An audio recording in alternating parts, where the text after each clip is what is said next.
اعملوا حساب الرجعة. المشكلة مش في سبب الخلاف، يعني اتنين اتخانقوا مع بعض، راحت بيت أهلها. ما نقعدش بقى ننزل بوستات عن الزوج الظالم، الراجل النرجسي المسيطر، ابن أمه انتوا عارفين بقى السلسلة بتاعت البوستات الحلوة دي. والقرايب والحبايب بيدخلوا بقى ايه يوجبوا، كل واحد بقى يدلو بدلو في الموضوع.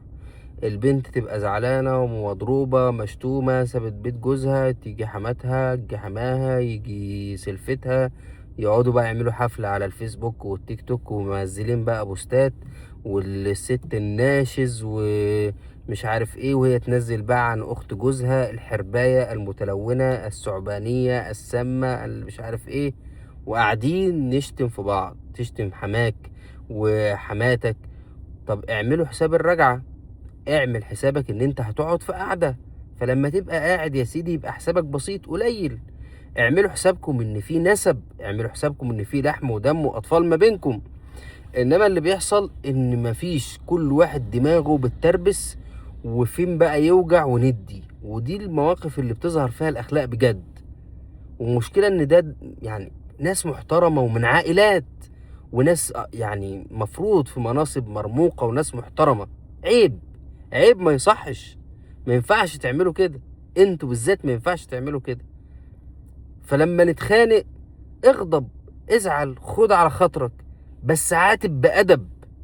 طلع من لسانك الكلام اللي لما تقعد في قاعدة تبقى قاعد راسك مرفوعة كده، مبقاش حد كسر عينك، تبقاش قاعد تعتذر وتتأسف وتبوس الروس في القعدة. ما انت بتيجي انا اسف يا عمو، انا غلطان والله ما كانش قصدي، انا اسف حقكم عليا يا جماعة، انا ما كانش قصدي. والله في واحد قال مراتي ما هي راجعة غير لما تبوس على ايد ابويا وامي. قلت لها روحي بوسي. ليه بقى؟ غلطت غلط كبير جدا وراحت بست على ايديهم. وهم كده كده يعني زي والدها ووالدتها. بس ليه؟ عادي، في ستات كتير بتبوس على ايد حماتها حب واحترام.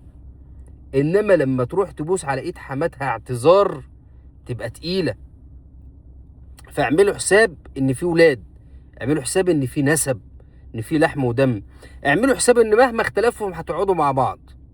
فبلاش الشتيمة، بلاش قلة الادب، بلاش المحاضر والاقسام. عيب، ما يصحش، عيب، ما يصحش يا جماعة. اهدوا شوية واغزوا الشيطان، وخلوا الباب موارب، وخلوا فيه رجعة. طالما في أولاد، طالما في يعني افتكروا الخير لبعض. لذلك ربنا يقولها في القرآن: ولا تنسوا الفضل بينكم. تنساش لما حماتك كنت بتروح كانت بتعمل لك المحمر والمشمر، وكانت يعني بتستقبلك أحسن استقبال.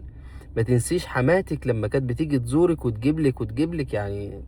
ولا تنسوا الفضل بينكم. ما دي كلها حاجات المفروض نفتكرها وقت الخصام، ما نفتكرش الوحش، وما تعملوش حاجة وحشة. ربنا يهديكم ويحفظكم ويستركم. سلام عليكم.